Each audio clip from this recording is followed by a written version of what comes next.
أعوذ بالله من الشيطان الرجيم. بسم الله الرحمن الرحيم.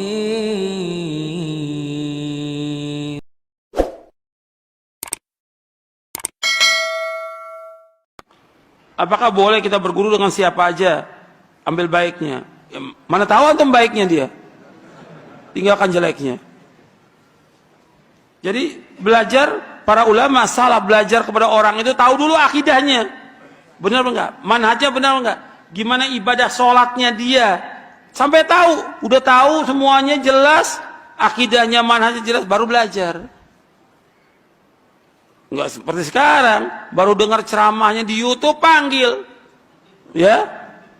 Ya seperti Bali mengaji nih atau yang lainnya. Dengar di YouTube ada orang ceramah, nggak tahu ini tukang obat apa siapa yang ceramah ini. Panggil. Ini kan menunjukkan kepada apa? Kebodohan. Orang harus tahu dulu siapa yang ceramah itu, bagaimana akidahnya, bagaimana ibadahnya, bagaimana akhlaknya, bagaimana dia dakwah ini. Bukan asal dengar. Sekarang begitu orang. Sampai bersaing antara panitia pengajian. Mau apa? Kita ini mau dakwah. Mau kembali kepada Allah, mau tahu tentang ilmu yang bermanfaat, kita mau makan amal soleh. Bukan, wah ini enak ini. Ini bukan makanan. Ini dakwanya enak ini. Ini dakwanya lembek. Oh yang ini keras. La haula wala quwata illa billah. Yang nilai dakwah sekarang siapa? Orang-orang bodoh. Orang bodoh itu bisa nilai ustadz. Yang nilai ustadz itu baik dan tidaknya, dia manhajnya lurus nanti, ya ustadz juga yang paham. Yang menilai ulama ya ulama, yang dai para dai yang ngerti. Sama seperti kemarin saya contohkan, yang menilai dokter itu bisa dan tidaknya dokter juga. Ini sekarang nilai siapa? Yang nilai panitia yang nggak ngerti apa-apa, baru ngaji kemarin, udah panggil ustadz. Akhirnya apa? Dia begitu kadang-kadang apa? Futur udah nggak mau ngaji lagi, karena merasa dia punya duit bisa panggil ustadz. Akhirnya apa? Kemudian dipanggil siapa aja. Ini bukannya namanya dakwah, ngerusak umat orang ini. Ngerusak umat.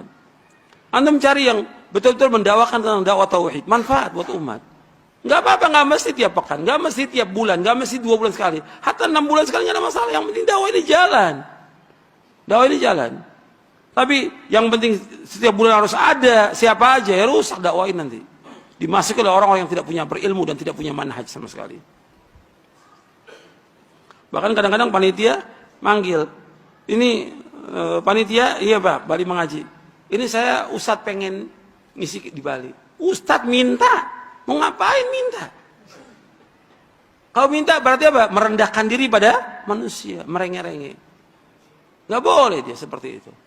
Seorang ustadz punya izzah, Kalau memang dia dibutuhkan, dipanggil, dia datang. Tapi kalau dia punya jadwal yang penuh, ya cari waktu nanti. Tapi harus disampaikan yang benar. Jangan ikutin panitia, jangan. Ustaz, nanti isinya yang ini aja Ustaz ya. Ustaz ya samina wa atona. Jadi ketok kepalanya. Gimana nggak rusak dakwah? Ustaz ngikutin panitia. Kata siapa kita ini nggak boleh pilih-pilih.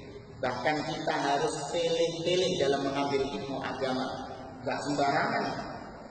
Kata Al-Imam Muhammad ibn Sirin rahimahullah ta'ala, beliau mengatakan inna hadzal ilma dinun. Sesungguhnya ilmu yang kita pelajari, ilmu agama ini, itu termasuk bagian dari agama. Falyanzur ahadukum amman ya'khuduna dinah.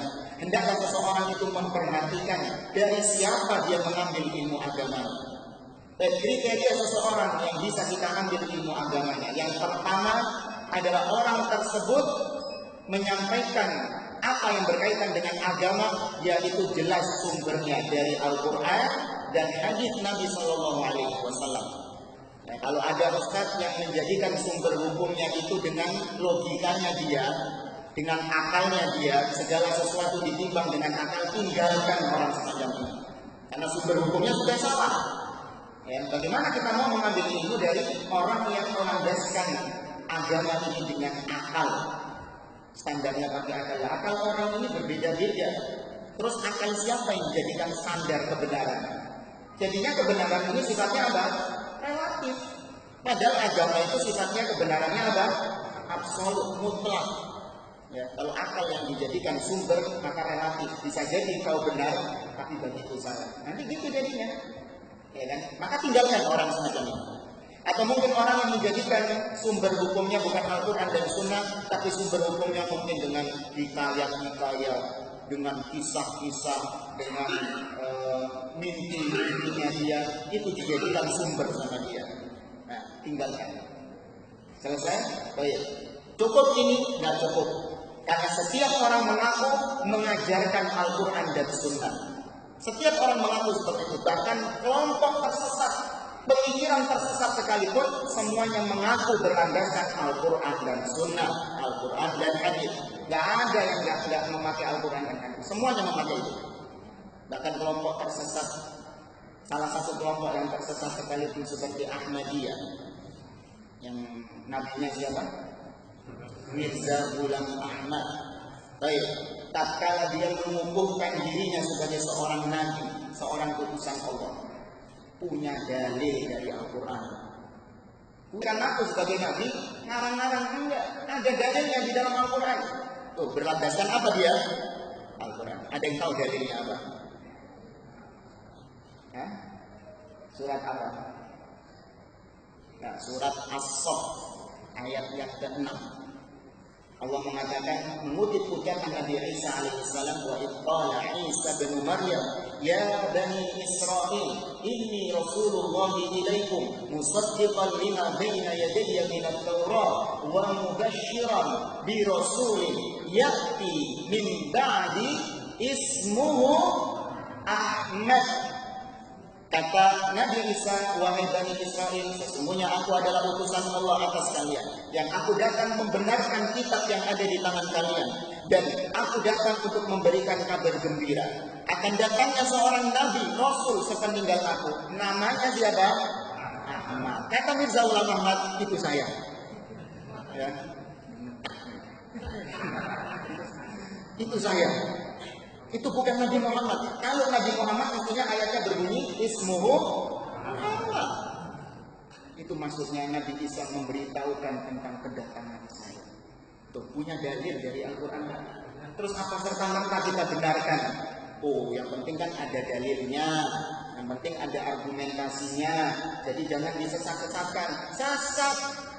Jadi jangan cuma bermodal dalil terus Anda benarkan. Tidak.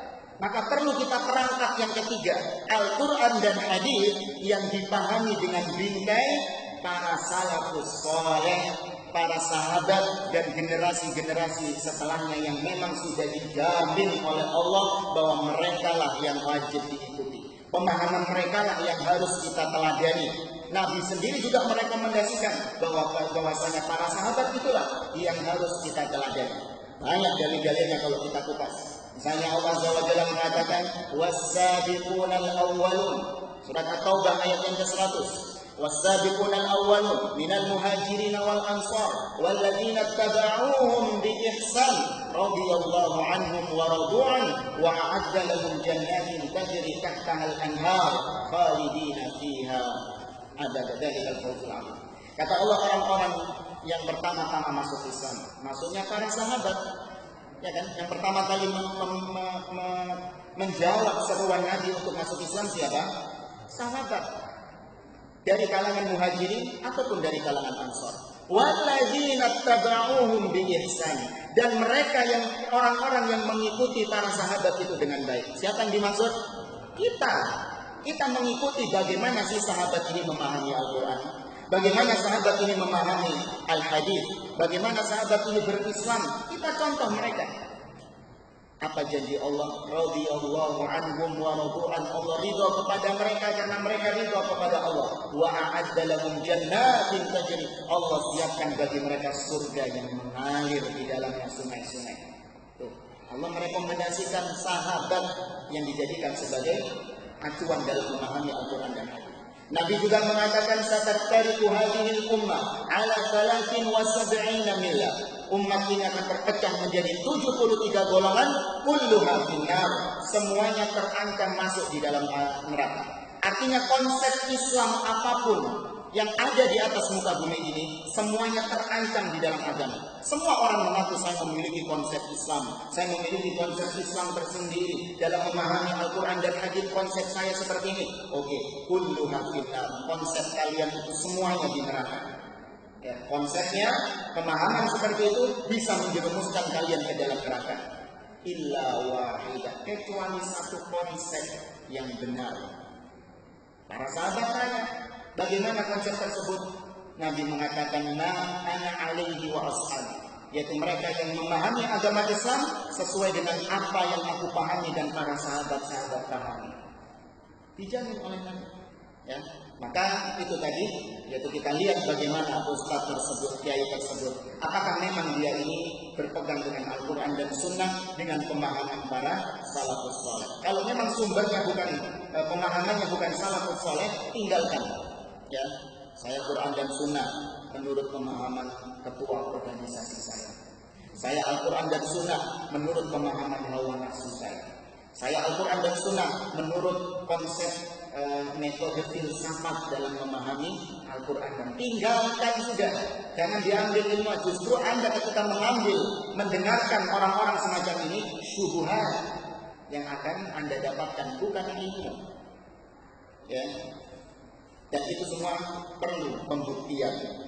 Orang mengaku berpegang Al-Quran dan Sunnah berdasarkan pemahaman para salafus saleh, lihat pembuktiannya bagaimana. Ya, benar enggak? Alhamdulillahi Rabbil Alamin.